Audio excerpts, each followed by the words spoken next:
Всем привет, мои дорогие друзья!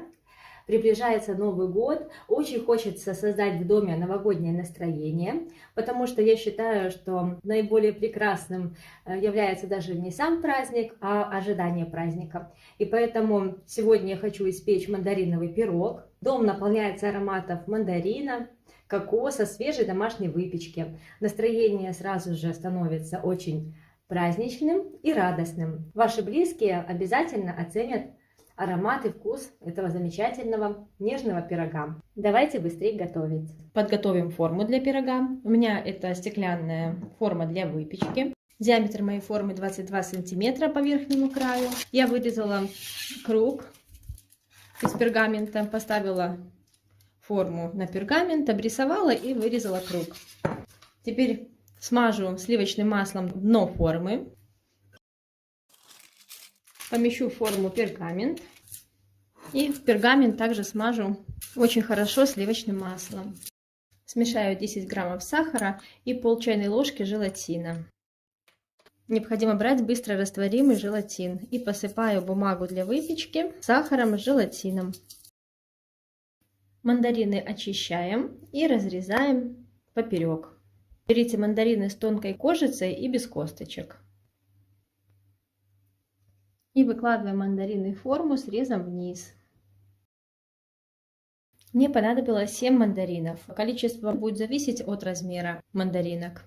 Отставлю пока в сторону и займусь приготовлением теста. В чашу для взбивания отправляю сливочное масло 60 граммов, 20 грамм растительного масла без запаха. Можно взять масло виноградной косточки, можно обычное подсолнечное масло. Добавляю щепотку соли и 100 граммов сахара. Взобью с помощью миксера до объединения и посветления. Взбиваем 1-2 минуты, после чего добавляем 2 яйца по одному. Сначала одно, после того, когда вмешается яйцо, добавляем следующее.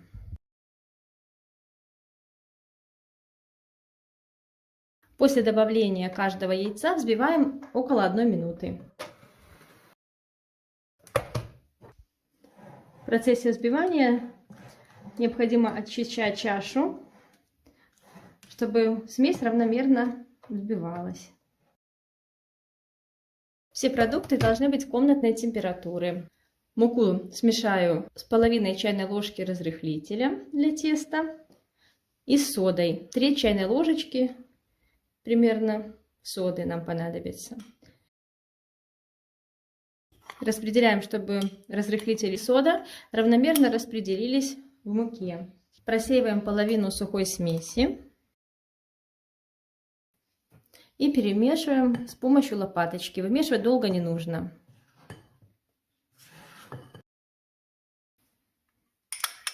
Добавляем в тесто 70 граммов сметаны жирностью 25%. Недолго перемешаем. И всыпаем вторую часть сухой смеси.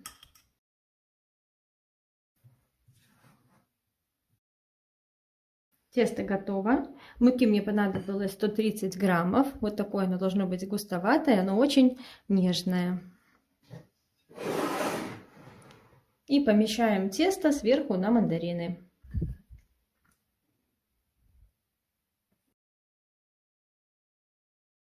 Сверху пирог я посыпаю кокосовой стружкой. Если вы не любите кокосовую стружку, этот шаг можно пропустить. Но я ее просто обожаю. Для меня ассоциация с Новым годом — это мандарины, кокос, какие-то ананасы, цитрусовые любые. Поэтому я добавляю для себя еще этот аромат. И отправляю в духовку разогретую до 180 градусов. Выпекаем пирог до готовности. У меня на это ушло 35 минут. Вам может понадобиться чуть больше или чуть меньше времени. Все будет зависеть от особенностей вашей духовки. Готовность проверяем, как обычно, деревянной палочкой. Она должна выходить сухая.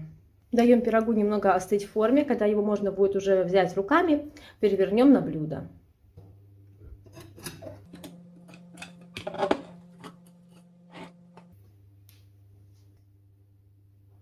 И осторожно снимаем бумагу для выпечки. Пирог получается до того ароматным, что просто невозможно, прям не терпится быстрее его попробовать. Вот такой прекрасный, очень яркий, праздничный пирог получился. Давайте скорее его попробуем.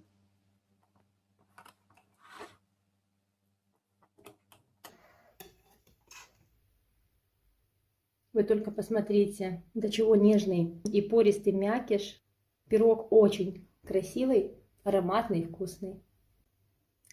Если вы еще не готовили пирог с мандаринами, то обязательно приготовьте.